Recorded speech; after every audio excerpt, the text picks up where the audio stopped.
A good win on Saturday. The playoff dream is still alive. It's Talk of the Town. Episode 35.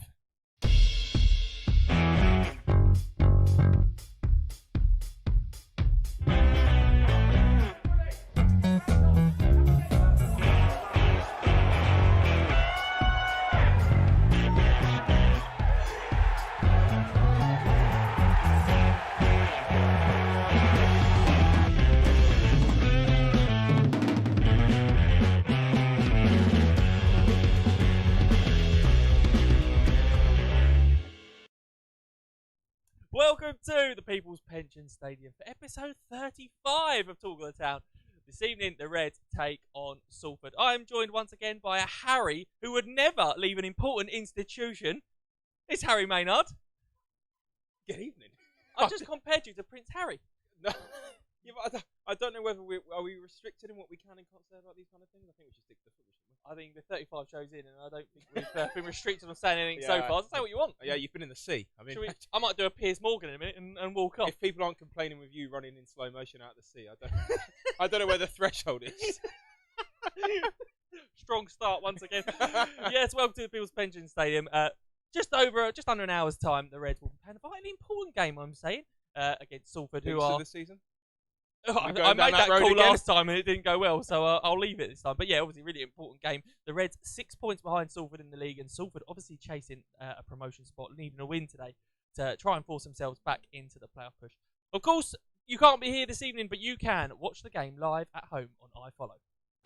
Follow in your heart, in spirit, in soul. You make every tackle, score every goal. You're part of it, wherever you are in the world. From the first minute until the last kick. Victories, heartbreaks, you're part of the fabric, the passion, devotion, supercharging emotion. For you, there is only one, abiding loyalty, togetherness that is second to none. Follow every kick, every tackle, every goal. With access to live stream games and matchday commentary, with coverage spanning the globe. Behind the scene content, newsletters and match highlights. There's no better way for you to get closer to your club. And with iFollow sales supporting them, no better way to show your love. When you can't be there with iFollow. Yeah, so if you are a season ticket holder, you should have a code. You should get that game free of charge already. If you're not, don't fear. You can watch the game for just £10. Log into your iFollow account. Should have your card details in there already. If not, where have you been all season? For £10 for any supporter, you can watch this evening's game. For fans like myself of Ballers, I'm devastated to say we're not open tonight. He is devastated. You were devastated. No, your first words were, "Oh, I can't nick your chips tonight." Then, your own chips. So sadly, you have to look elsewhere for your fast food thing. But I'm sure Ballers will be back up and running very, very soon. I'm joined by two elite commentators here, Gary and Harry. Even rhymes, Gary and Harry. Oh, it's beautiful. Harry, firstly, let's have a chat about Saturday's game, Tranmere. Mm-hmm. Obviously, a huge win. Would you say that a defeat on Saturday would have ended our playoff hopes? No, because we've always had this lingering run of 3 home games coming up. I think we're at like a crossroads in our season, and realistically, these are the 3 games against 3 teams that aren't necessarily in the greatest of runs of form. And if we struggle to pick up points in the next 3 games, we probably need 5 or more points, I would say, and we're well in with a shout. No matter what anyone says. So, no matter, all right, a bit bullshit. Well, people are a bit negative. And Gary, Harry touched upon there these three home games. Do you think they're going to define our season? The 3 games at home coming up. I think it could do come the end of the game next Tuesday night, Joe, depending on how the results have gone. Like Harry correctly says, I think moving on from Tranmere, if they don't get a result this evening, and I think a draw would be considered a decent result tonight. I think the games on Saturday against Mansfield and next week against Walsall, with no disrespect to those 2 sides, I think they're games you've really got to be looking to get 3 points from if Crawley are seriously going to make that late push for the playoffs. If they could get 7 out of the 9 points available starting from today, then I think they'll seriously be in the mix. And just touching on Saturday, I watched it on the iFollow, listened to Harry and Ken, and I thought it was a very, very professional performance. I thought they restricted Tranmere to very few chances, even when it was 0-0.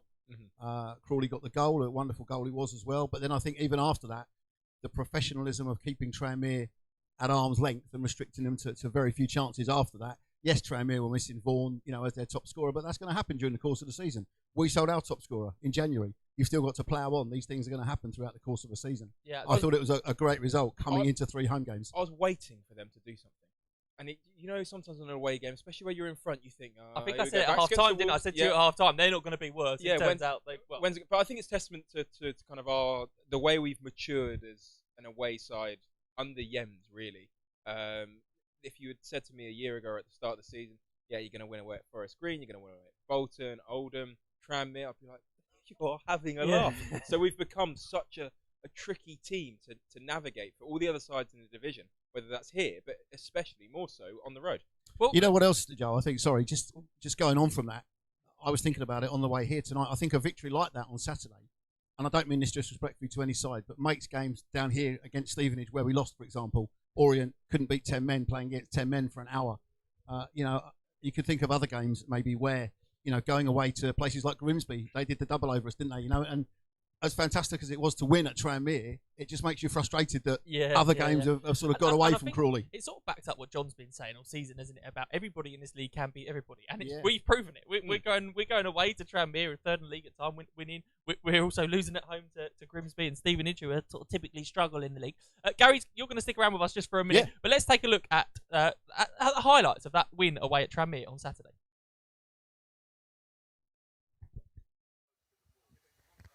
On Tuesday, Archie Davies coming in for Nick Sarulla.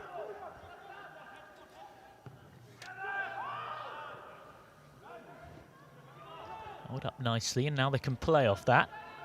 Good work by David Nugent. Now can they get a good ball in the box for him? It had to be tipped over by Morris.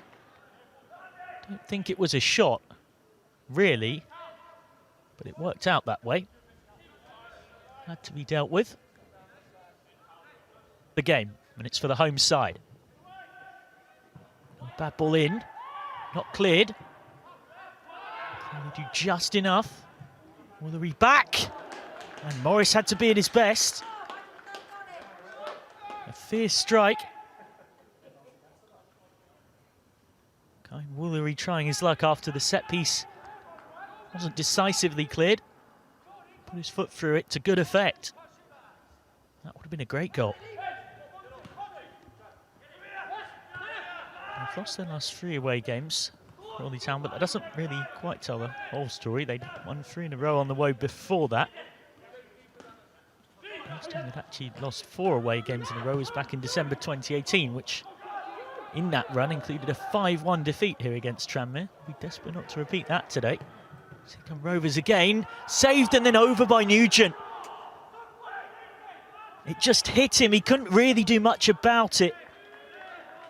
It's Woolery again, he's been really bright in this early spring sunshine, as bright as the weather. And then Nugent there, just couldn't quite hook his knee over it. Deflected clearance, stopped by Powell. A scrappy game, both sides haven't really kept the ball that well in truth.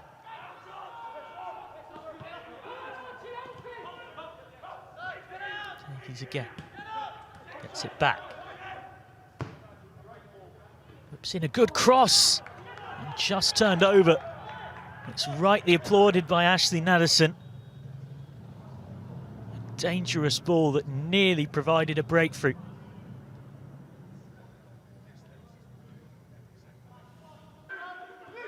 Nugent.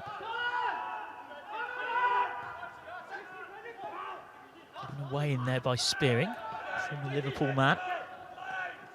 And Hesketh. Slides it in behind. Gets it back here, Jake Hesketh. Find a way through Crawley. Good interplay this though. Lovely passing move. St Tyler involved, and now the little flick and 1-0. Frankham's cross Nichols turns it in. And with the hour mark almost here at Prenton Park, it's Crawley who lead. Not really tested Scott Davies in the Tranmere goal much all game, but now he's got to pick the ball out of his net. George Frankham with the ball across and just turned in. Simple as that. A very clever, instinctive finish from Tom Nichols, his 9th league goal of the season.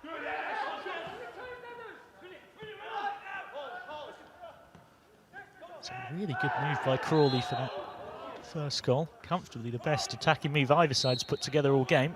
Now they've got this free kick. Lifted in, back post. And still kept alive. Just about away. And then off the bar. So close. Well, they're really going to rue not taking that chance if Tranmere find an equaliser. It's about 3 chances in one move. It's kept alive very well by Nichols. Twice. And it was off the bar from Heston Tyler. Hesketh. One back by Crawford, the substitute. But Tranmere just can't get the ball away, never mind find an equaliser. Maybe they can now.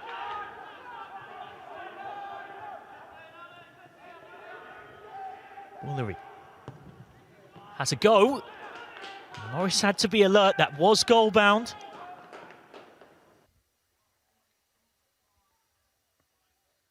Okay, let's run through those teams for you this evening. In goal, Glenn Morris, George Frankham, Joe McNerney, Jordan Tunnicliffe.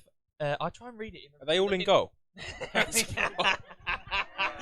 Very defensive formation tonight. Right. We're going for that point. Right, we'll start. Grow up, you two. We'll start again. Glenn Morris, George Frankham, Joe McNerney, Jordan Tunnicliffe, Archie Davis. Across the midfield, Jake Hessenthaler, Jake Hesketh, Jordan Maguire, Drew, Jack Powell, and then a front two of Tom Nichols and Ashley Nadesan. So no changes for the Reds this evening. One change on the bench as Josh Wright comes in for Taryn Alarakia. So Stuart Nelson, Tyler Frost, David Cisse, David Radari, James Tilley and Josh Wright. Lads, discuss. No surprise to me, really. I mean, why would you go to Tranmere, win 1-0 and then change the side? Absolutely no surprise whatsoever. Obviously, there's still a couple of people out injured. Still no Tony Craig, obviously. But in fairness to Joe McNerney, I know he got a little bit lambasted for his performance at Morecambe last Tuesday.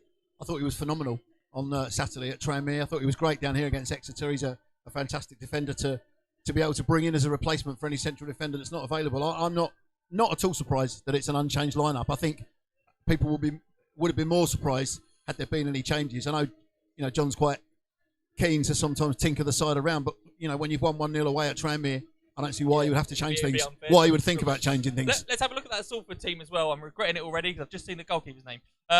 Vaclav Haladki, yes, that's what I was going to say. Ibu Toure, Jason Lowe, Tom Clark, Ash Hunter, Jordan Turnbull, Richie Towell, Oscar Thretkeld, Paul Coote, Brandon Asante and Ian Henderson. And on the bench, Ash Easton, Bruno Andrade, Deshaun Bernard, James Wilson, Emmanuel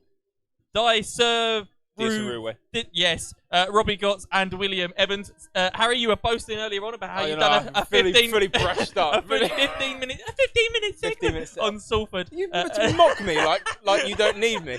Earlier on, tell us what you know about Salford. They've slipped up recently, which is a little bit unlike them because again, you read out the 11 there. They're a strong side on paper. Insert Love Island quote. But no, I fully expect them to be right in the top 7 mix come the end of the season. They've got bags of experience in kind of the right places. Ian Henderson, loads of goals this season. Gareth tell me 11 or 12 goals so far this season. Well, good knowledge. There you go. You've done a little bit of research. Ash Hunter is someone that Ashley Nadesan will know from their time together at Fleetwood. There's a lot of players like that. Oscar Thretkeld as well got promoted with Plymouth before dropping down. League One quality throughout the side, I think, is fair to say. It's just maybe not quite gelling for them in the way they might have liked. But you look at Bolton when we went up there, the 11 was like, oh my God, this is the strongest League Two side I've ever seen. it's just taken them a little bit of time to get together and kick on. So hopefully it doesn't start tonight. But if they can turn that run of form around, I expect them to be in the mix.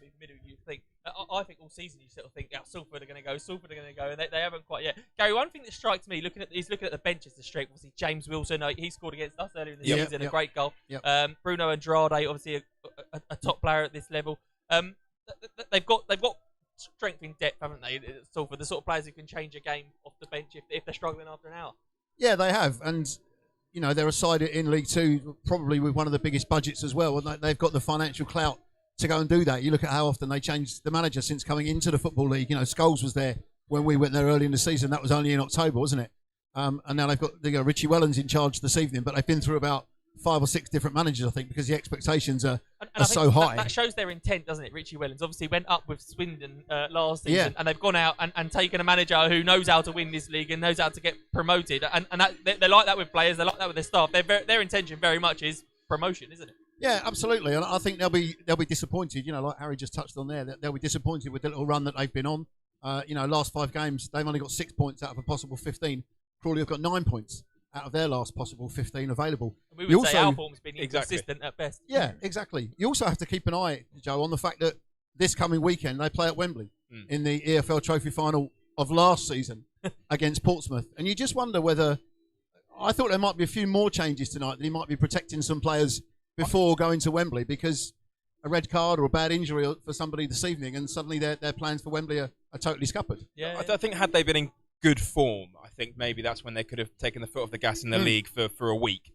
I think probably they're forced into playing a strong 11 tonight, just to keep themselves. We know how quickly you can lose a game in League Two and drop 3 or 4 places. Whatever stage in the season you're at, it's that tight. So that's kind of why I'd probably imagine they've gone strong. They probably still see Crawley as a place where they can go and get 3 points, as seemingly do every single side in the league. I don't think for us there's probably a better time we could play them. Unless you're going into the game at the weekend after hopefully they've lost tonight. I think this is arguably the best time all season anyone's going to have to play against Salford. Yeah, I mean, they're obviously right within the mix for a reason. Their home form, I think, is what's keeping them right up there, because away-wise, only 17 points from the 45 that have been available, which puts them 16th in the form table for away games. But on the other side of that, they have got the best defence in League Two. They've only conceded 26 goals. So Crawley, any chances that Crawley get that come along this evening, I think they're really going to have to make sure that they take them. And I think the 2 strikers tonight, Nichols and Maddison, with 2 goals apiece in the last few games, both got one here against Exeter, didn't they? Ashley got the consolation goal at Morecambe last week, and obviously Tom got the winner at Tranmere on Saturday. I think Tom Nichols has been brilliant in the last few weeks. He's been superb on seasons across the whole, but he went a little bit quiet maybe during that run. Maybe not necessarily his fault, maybe sort of adapting to not having Max Waters and that sort of change. Obviously we had the COVID issues, the snow stopping us training, but the last few weeks I think his performances have been really top notch. But we've touched on it, Tony and myself, in commentaries recently. We said that he had to start getting back amongst the goals, because his work rate and his assists and all that sort of thing for the rest of the side is absolutely phenomenal. And I think there's been a lot of self-belief for Tom as well, because obviously you think back, he missed 2 penalties here, didn't he, in a row? One against Stevenage, one against Orient. It could have affected his confidence. He could have tried to hide from that, but he was happy to step up and take the one against Exeter. I know John will say, well, he's my penalty taker. That's his job, to take the penalties. It's not a case of confidence for him. And then to get the goal, the way that he did on Saturday, I think credit to Tom. Yeah, I think he's been absolutely phenomenal this season. Maybe was a bit overshadowed by the goals of Max when Max was here, but I think Tom's work rate for the rest of the team is just incredible. I think he must come out of every game, watching the game like I did on Saturday, he must come out of every game absolutely black and blue. I think you said it on Saturday, Harry, because he just gets clattered all over the field and seems to give a lot of free kicks away when you think, hang on a minute, that should surely be a free kick our way, shouldn't it, for the battering that he's just taken. Gary, finally, what are you predicting this evening? What do you think is going to happen? I think it's going to be very tight, and I said in the preview to the radio station on Saturday, I think Crawley need to be in the game for a long time, need to make sure they get the first goal, and if they get the first goal, I can see them going on and winning it. I'm not going to say comfortably, but I think they'll nick it by the odd goal in 3. I think Crawley will win 2-1 tonight. Fantastic. Gary, thank you very much. You can join Gary on the iFollow. He'll be commentating with Tony Vesey? Tony Vesey will be joining Gary this evening. Gary, thank you very much for your insight. Welcome. Much appreciated. Coming up on the rest of the show, we have Steve Leake here to talk about his new book, Nolly Sadiri. He'll also be joining us for the Reds rollover draw, the highlight of the month on Talk of the Town, the Reds rollover draw. We love it. I might even get it all right this month. We'll see. And also, coming up very shortly, hopefully, Erdem will be joining us to have a little chat about... Not spoke to Erdem for a few weeks, so hopefully he'll be here with some insight in what's been going on and get an update from him. But before all of that, let's take a look back at how the Reds got on against Salford earlier in the season.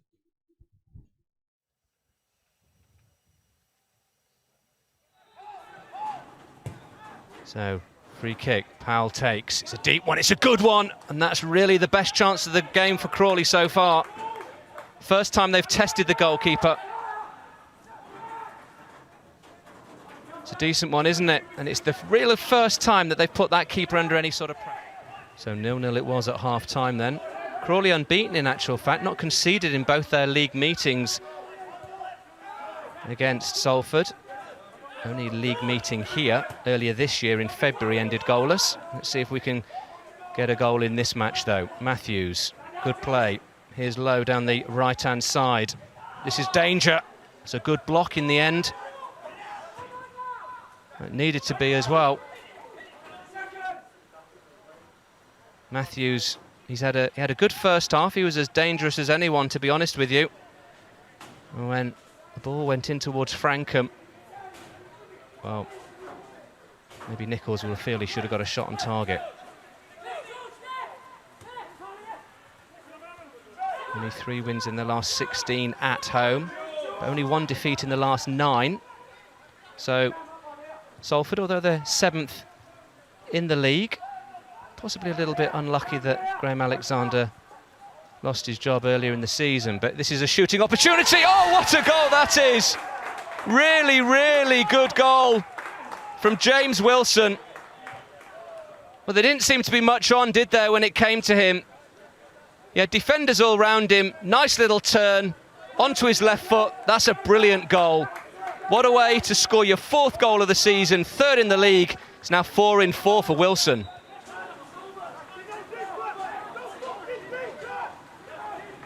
Crawley did well in the first half against Exeter midweek. They were 1-0 up. They found themselves 2-1 down at the end, though. Opportunity here, perhaps. That wasn't the best bit of defending. This is Matthews. Matthews shoots, good save. There's the follow-up from Frankham, and it's 1-1. Good goal from the defender. Well, you have to say, that's possibly was coming as well. Not a very good bit of defending from Turnbull. His manager would have expected him to get that away. When it fell to Matthews, he only really had one thing in mind. Good save from the keeper, only half away. And that's Frankham's 3rd league goal of the season, and his 2nd in his last 3 matches. Game on, 1-1.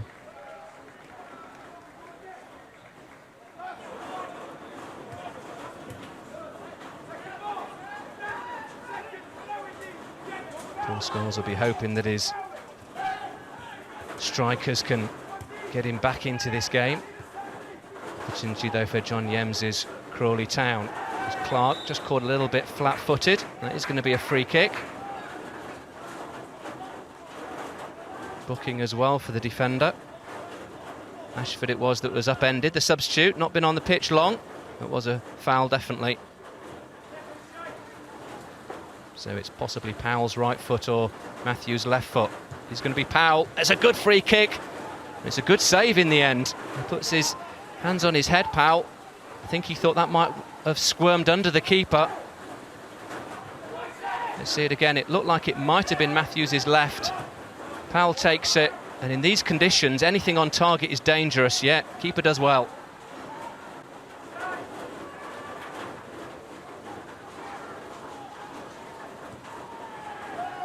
Here's Henderson, signed from Rochdale in the summer.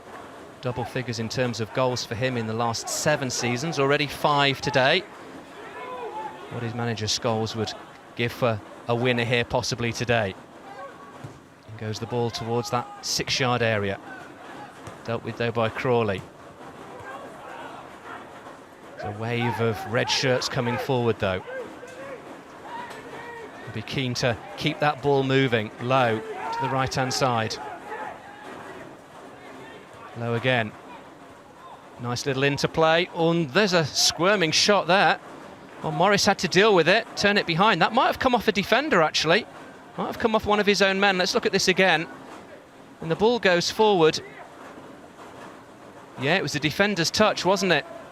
That had to be dealt with. Let's see how they can deal with this corner kick then, the visitors. It's danger. Brandon Thomas Asante looking to get the better of his man. Well, he's lost it. Chasing back. Ends up giving away the free kick. He's going to be booked as well. Just lunging for the ball. Never really had it under control, did he? He lost it. He obviously felt that he needed to get back. Well, actually, that's possibly a little harsh, isn't it? Did seem to win the ball, making that point to the official. Cowell's free kick. This is danger for the host. Good shooting opportunity. Hesson Tyler! Oh, that should have been on target.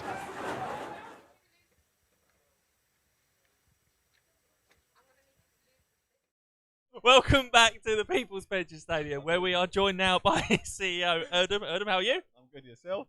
Very well. Good, man, As good. always. It's football, isn't it? It's football. Erdem, sort of recently, last couple of games, bit up and down, but really good win on Saturday, wasn't it? Yeah, I think, look, at the end of the day, it's been, after the COVID outbreak, we've had a bad run of form, and I feel like our identity's come back in the way we're playing. Even in the game that we did lose against Morecambe, I felt we did very well for the first 57 minutes. Their goal comes from a first attack in their half, in the second half, from the first attack. We've had 3-4 before that.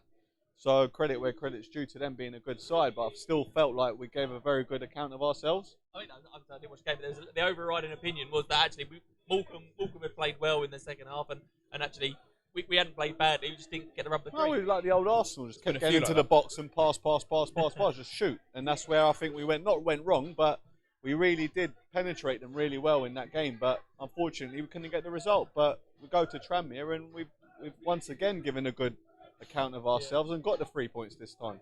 Go on. I was just going to say that I know it's been, I can't off the top of my head, it must have been probably since the start of the year we haven't had back-to-back wins in the league. So is tonight, followed by 2 home games after this, the perfect platform now to just put the kind of the January little dip, like you said, behind us now?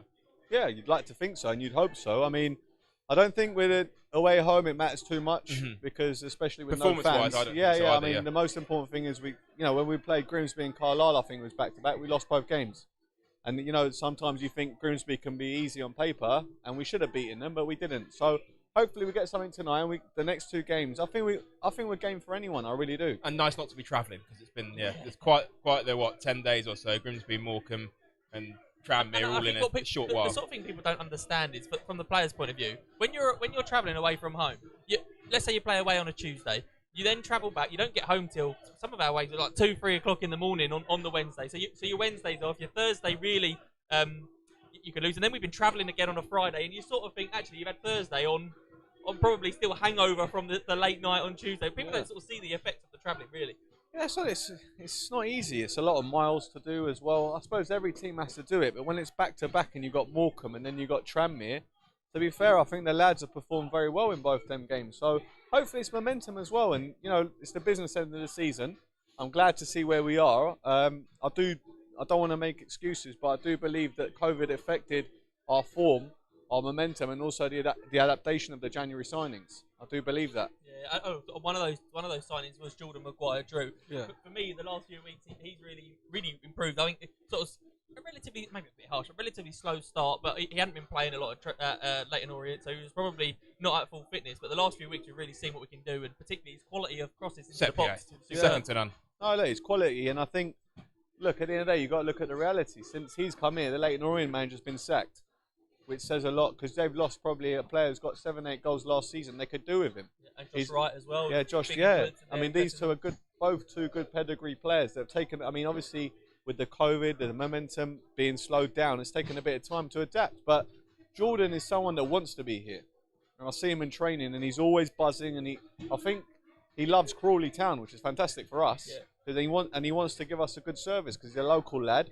So that really ticks the box with him, and hopefully he carries on tonight. I think you can see that with the likes of Ashley Naddison as well, being a local lad. He almost means a little bit more to me. He knows some of the fans. And that Tilly, when he scored that last-minute goal, was a similar sort of thing. Yeah, I mean, imagine if we had the fans here, local lad and all of that. It'd be great. In saying that, I know obviously we're in March now. You've always got an eye on the future. As this develops into next season, can fans maybe expect to see a bit more of a link in the local area for players coming in? I know we've got a lot of players that have been on the books at Brighton, and it seemed to work pretty well for us this season. And it's something that I know fans have cried out for a bit more in the past. Look, I don't think with recruitment it's textbook. I think it's just you got to mix and match. Like you got to find what's best suitable for the club. That's my belief. I'm not a guru, but I do believe that you can't have a textbook for it. If you go all local, then you limit yourself. Yeah. But it has shown that Yemsey did say at the beginning of the season, he said, let's try and get players all within the M25 so you ain't got housing issues. But then Tunney's in Birmingham. Nichols is from Bristol. So fans don't realise this. Yeah, it's an interesting point. And Sam again, Matthews from Paul. Joe said about the travelling, Me in Gossip's Green. There you go, mate. Yeah. I mean, when you walk in, you must be knackered. The traffic. The traffic by Apple Green some mornings disgusting. Another question. Somebody actually asked about a bit of a random one about Max Waters. Obviously, he went to Cardiff in the summer. Was there the option that we could have tried to loan him back? Because he's playing a lot. Is that frustrating from your point of view, or is it he's gone, he's not out playing, we're not bothered? Look, I mean, after the deal that you've done, I'd never loan him back to you, though. You couldn't have put that clause in there. And if you did put that clause in there, it seems like you don't trust the player, if you know what I mean. So that don't help your negotiation. So in your mind, he was going there to play, and maybe the change of manager, it's just not happened for him. Well, no, in all honesty, I was trying to get as much as I can for the football club, and I didn't really think about the clauses of can I bring him back? Because if I say that to him, he's going to knock money off the money that I want. Don't get me wrong, I don't want to gamble on something that may not be the case. I didn't know he'd be in this situation, but I think he scored today in the under-23s again, so he's got 3 goals. As he did last week, He's a lethal finisher. Look, it takes time. At the end of the day, he's gone in there, the manager's been sacked, they haven't lost the game in 7 or whatever it is. It's going to take him time, he's still a young lad. But he's had about 1,200% in wage increase. So do you know what I mean? I mean, this is the truth. So we could all do with a little bit of that, couldn't we? What are you expecting tonight on the game? We haven't really spoken too much about them. Everyone knows a fair bit about Salford, the background, the owners, all that kind of stuff. But that lineup on paper for this level of football, I seriously think they're underperforming. Look, I think it's tough. You know, we've seen all the Notts County tried to buy themselves out of the league and they got relegated. So you know and I know it's not always about money. They are football people, though. I mean, sure. and I think they are a good playing side. I don't want to tempt my fate, but we are a little bit their bogey team because we haven't lost to them in 3 games. I know tonight, hopefully not. But we always do play well against them, and they should be doing a little bit better. But they can go and rack up 14 wins in a row. They could come back to haunt you. You got James Wilson, mate. Wilson, when he's on the bench. bench. Yeah, but do you remember the goal he scored against us? Yeah, that's what we were saying earlier on. He's got a great goal against us tonight. This guy's a footballer. Bruno Andrade was wanted by a lot of clubs. He got promoted with Lincoln. He's on the bench tonight. Threlfeld starts. You look at their squad, and there's a lot of talent in there. There is. Look, it's a star-studded squad, but we all know it's about 11v11 on the day, i.e. with Leeds and Wimbledon. So it's just the same application. And also from our perspective, if you're one of the lads in the starting 11 tonight, in the squad tonight, you love playing against teams that are chucking money at things and expected to be doing really well. You can thrive in that kind of an environment. Yeah, of course. And look, don't get me wrong. Pound for pound, I think we're just as good as them, all the players here. Let's not do our players a disservice as well, because Nadders, Nichols, I'd rather have Nichols than both of their strikers. Nadders might have been wanted by Salford at one point. I think I read somewhere. Before he came to us. Really? Yeah. I didn't know that. But, well, they lost our game. Complete rubbish, right. But forwards, I'd rather have our forwards than their forwards. You know, our midfield's been great as well, and I'd rather our team than theirs. Honestly, I do say that, and hopefully it don't bite me in the arse. But there you go. Luckily, it's not live, and then I can screenshot it. And finally, so how at this moment in the time of the season, are you starting to look towards next season, or is it just finishing this season? Like, what's going on in your mind behind the closed doors at the club? I have to think about next season because that's my job. So I'm excited about the challenge that we have. Actually, we're very close to becoming a self-sustainable club. We're not far off. There's a few little tweaks we got to do, a few little improvements we got to do, but we're not far off, and that's very good news. And I hope if we can achieve that, then Crawley starts becoming a new dynamic. There's a new club, in a way, a new force, because it's like Exeter.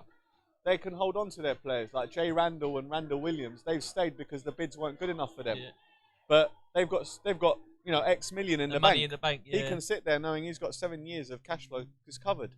But when I can't do that. So what I need to do is build that bank balance, and then I can hold on to the players.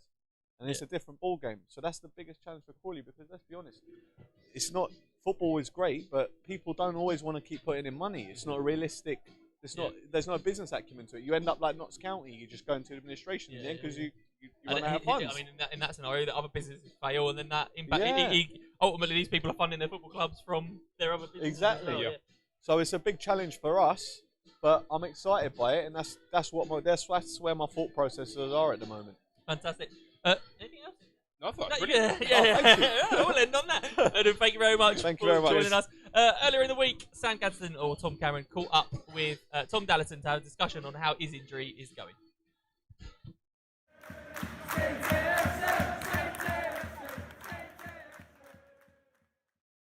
That obviously a difficult video to make after such a good run in the team this season, but injury struck. Can you tell the fans a bit more about it?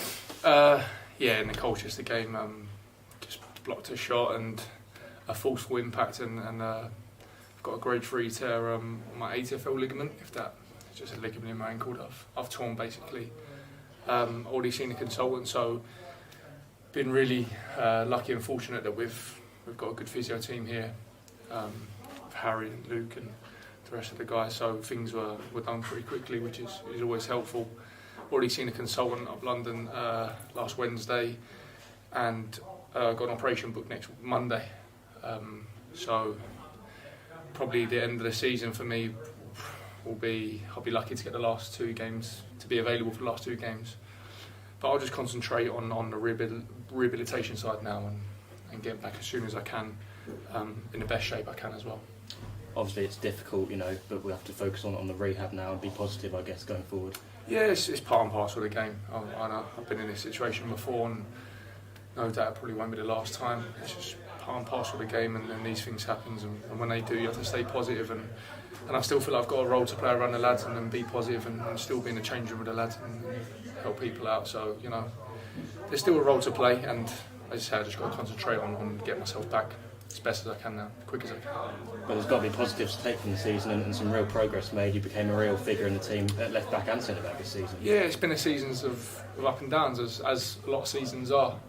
I had a difficult first period of the season, then come into the team and we had a good FA Cup run and some memories that will probably live with me forever that we made this season. So yeah, I mean we've had some real good times this season, and I think the lads are still up there now and trying to achieve what we set out to achieve from the start of the season.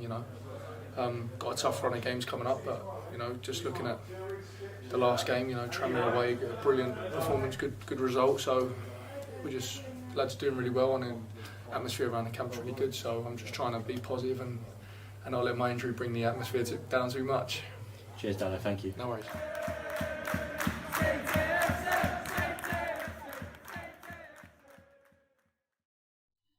Welcome back. Delighted to be joined by Steve Leake. Steve, Joe, how are you?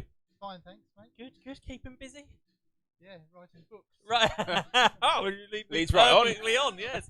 Let's have a look. So, many of you may have seen online. Steve has been working on a book, 68 years In the making. in the making. I'm Yeah, saying. that's right, yes. Yeah, I just read on the back, Steve. I'm not going to lie. But then the worst bit was I saw 68 years, and then I realised that didn't actually be relevant to what I was going to say. But anyway, I almost made it work until I told everyone I hadn't. So yeah, you've been writing a book. Tell us what it's about. Well, it's about my life in Crawley, and my dad bringing me down to Town Mead when I was 5. Fell in love with the place, and I haven't been away since. Yeah. Even when we moved away to Rustington, I was up here every Saturday, every Tuesday night to watch the Reds. And I thought, in lockdown, what else is there to do apart from jigsaws? So I wrote a book on what it was like to be a Crawley Town supporter, but punctuated by my family events, national events, international events as well. Yeah, also give some chronology. Yeah. Lovely. Big word. That. So did you start doing it during lockdown? You started the book during lockdown, or had you done it before? I'd written the first chapter about 3 years ago and put it aside because I was too busy doing other things. Yeah. And I thought, well, let's get it out again. The title then was crap. Excuse me. The title then was rubbish. It's from Scampton to Crawley, that's what I called it. Yeah. But when we got into this season, I thought, no, this is a never give up season, so let's go for it. Yeah, and is it very much the book? Is it very much based on football? Is there a lot of football content in there? Is that predominantly what you've sort of written about? There is 68 years of Crawley Town matches. Yeah. Yeah. Some of which are more famous than others, obviously, but it's around my family life as well. So when my sister was born, the night before, I was at Town Mead watching Crawley beat Trowbridge when Wally Watkins scored the winning goal. So I connect the two together. Yeah. The reason why I've chosen where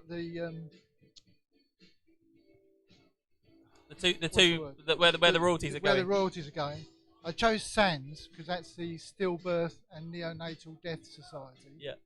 Because in the 2003-2004 season, Vicky gave birth to my stillborn grandson. Right. And at the Weymouth away game, it was the first time they'd been out since then. It was the first time I'd seen them smile. Really, and Payne saved the goal, and he's been living out on that for years, hasn't he? We even had him on the show. Yeah. That's why SANS are there. Crawley Town Community Foundation, because of the support they've given to me through extra time hubs and stuff like that.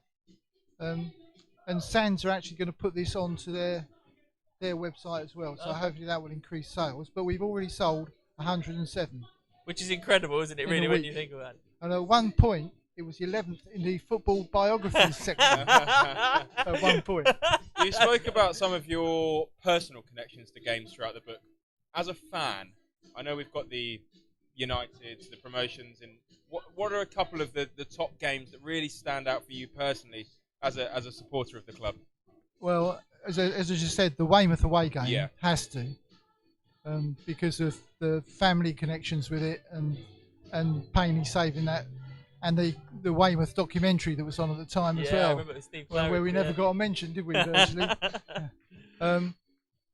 And the beginning of that season, we went on a tour of Derbyshire, and there was a certain player playing against Ilkeston called Charlie McDonald, and Francis Vines came up to me as I was chairman of the sports club at the time, along with Alan Harper and Kevin Giles, I think, and said, you couldn't give us £1,000, could you, so we can give him a sign-on fee?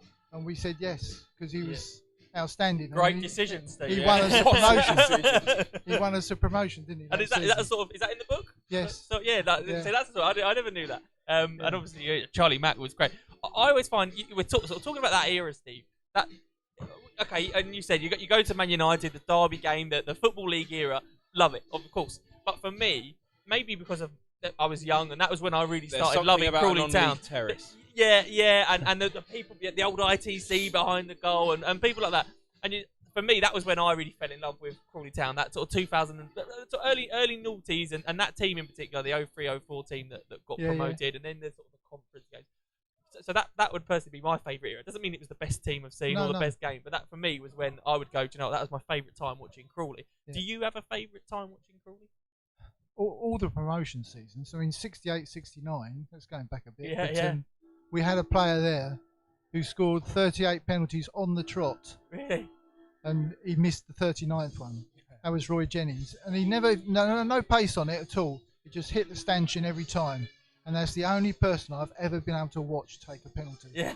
I mean, I used to be able to watch Tom, but after he missed those two. Yeah. But what guts to step up and take that third one. Yeah. It's like Stuart Pearce all over again, isn't it? So all the promotion seasons, there's been certain games where you go away from home and you don't win promotion at those games, but you do, if you know what I mean. Worcester away in the 2003-2004 season, the Charlie McDonald goal. And we just knew, this is it. Nobody's going to catch us now. Yeah. Welling was good. I did enjoy Welling. Yeah. That was amazing. You're going back. Oh, no, it's so good. Even in the early 2000s, I was 5. It was just different back then. Like, I can remember in those days, you didn't have the internet, and everyone was ringing Weymouth Football Club on their phones to find out what the score was, because you didn't have a way of finding out how Weymouth were getting on. You're talking about phoning people. In the book, if you go back to the 68-69 season, we used to leave the ground and run to radio rentals in the town to see the teleprinter. Because nobody had a mobile phone. Yeah. You know, and we used to have to knock on the window if you had the wrong channel on the telly. Okay, mental. We're going to do the Reds rollover draw in a minute, but let's just go. How can you get the book? Amazon, is that right? Through Amazon, yeah. If people have got some objection to Amazon, then if they let me know and pay in advance, I will order author copies and get them to the club shop, and they can pick them up from there. Fantastic. Perfect. Steve, I really appreciate it. Really interesting. I bet we could probably talk for ages about all the contents of this book. But yeah, if you want to do support Steve, support the book, not listen here, you can get it on Amazon or you can speak to Steve directly. All proceeds going to Sands and the Community Foundation. Yeah, and especially as there is a bit about Joe in there and the Carlisle away trip. Get it. Yes, I made it! We have to bring Steve back for a reading on the final talk of the town. Steve, brilliant. Thank you very much. Coming up after this break, we are going to have the... Steve, don't go anywhere, Steve. Reds rollover draw. You're going to need to stay for the Reds rollover draw. But first, let's have a look at an advert from the People's Pension. 2017, £30 million has been lost to pension scammers. That's about 26,000 Premier League season tickets. During these uncertain times, it's more important than ever to defend your hard-earned money. Be on the ball to anyone contacting you out of the blue. Find out more about pension scams and how to avoid them by visiting our website. Okay, it's that time of the month where we do the CTSA Reds rollover draw. Looks like, how many people we got? 46 people entered into the draw. Good luck to all of you except number 32, Andy Tester. Sorry, Tester. If 32 comes out, just chuck it back in. No, I'm joking. So the prizes are £66 for the winner, £33 for the second prize, 2 executive area tickets when we're back up and running, and 4th prize some signed memorabilia. Harry, please dip your hand into for a few months. the almost velvet bag. Cold. Winner of prize number 1, £66 is... 32. You are having a laugh. No, it's not. And I think that might be Andy Tester. He owes me a beer. Andy Tester has definitely owes me a beer. won the rollover. Just to prove it's not a fix. Wow. Congratulations to Andy Tester, who has kindly said if he got draw out, he would donate the money to Sands. So congratulations. Thank you for your generous donation. Wow. Brilliant. You can write this stuff. Right, next up. Number 2. 6. Number 6, that is Louis Elmer. £33 to you, Louis. Congratulations. Let's go again, Harry. 3rd prize Is 31. 31. Jack Standen, you win 2 executive tickets when we are back up and running. And the 4th and final prize. Come on, Harry. 38. 38. Nick Jode. Nick Jode, congratulations to you. You win some signed prizes. So well done to everyone who continues to take part in the Reds rollover. Huge thanks to Steve and the CTSA for running it. The proceeds of that, chunk of the proceeds that doesn't go to the prizes, does go to the club. So huge thank you to you. Huge thank you to everyone to take part. You can, if you're not already a member of the Reds rollover, you can do so. £5 a month on the CTSA website. Right, yeah, it's never too late to join it. Never too late to join. And if you join now, you have about 5 tickets in the rollover draw in August. Oh, okay. So So explain that, Steve. Just to, it's called the rollover because for each month that you're in, you get 1 ticket for the rollover draw. And I think it was Katie Lampy who won it last year. Yes, wasn't it? yeah, won yeah, about 200 odd quid, I think, on the rollover. I never saw that. Didn't buy me a drink. So the more months you're in, the more tickets you get in the final draw. Fantastic. So if you get it now, you get 5 tickets in that final rollover draw. Some big prize money.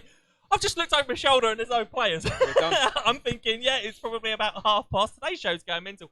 What is the time? Where's the time? We've got 10 minutes. Okay, well, let's use that minute to have 10 minutes to have a look at a preview from Jordan Maguire Drew on this evening's game.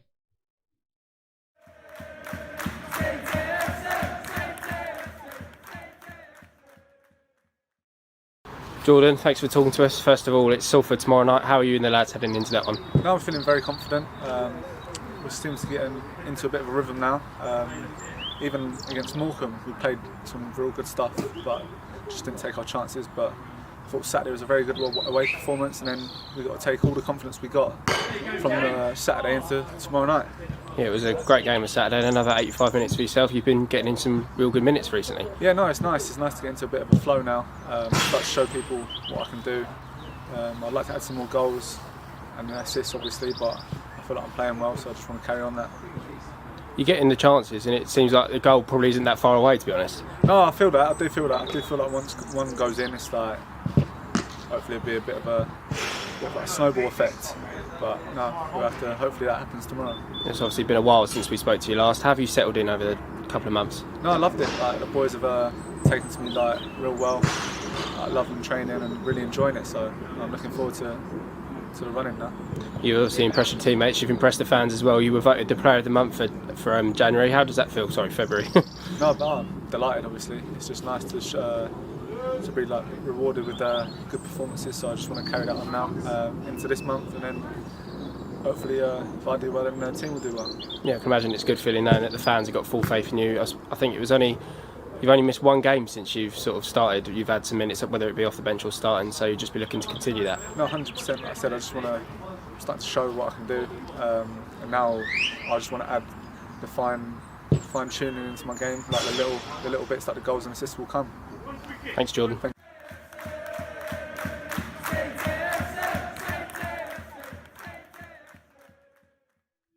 Oh, well, that's almost all we've got time.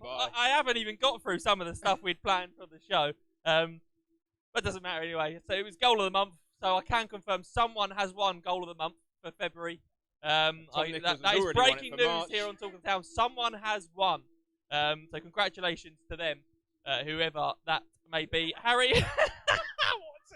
It's been so good. We've had good fun this evening, haven't we? Haven't we, gang? We've had good fun. Good fun. Harry, tonight, what do you reckon our hopes are? You wouldn't be laughing. No, 1-0 win. 1-0 win. I think a 1-0 win's happening, and I think it's going to be similar to the Colchester game. I think we're going to be pushing it at the last couple of minutes, and we'll nick something.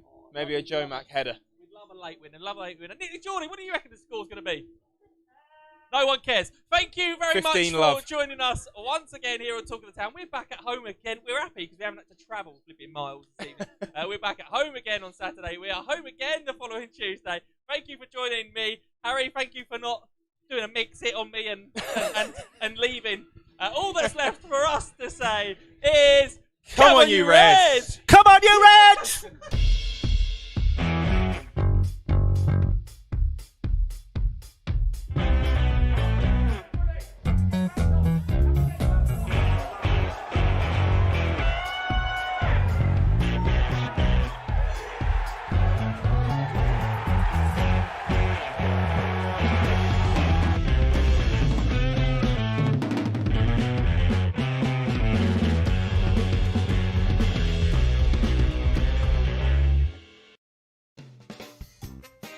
What a show! If you enjoyed it as much as we did, you need to subscribe to our YouTube channel, hit that bell icon so you can be notified about when we are next live here from Talk of the Town. Make sure you don't ever miss an episode, subscribe, hit the bell, and we will see you again very soon.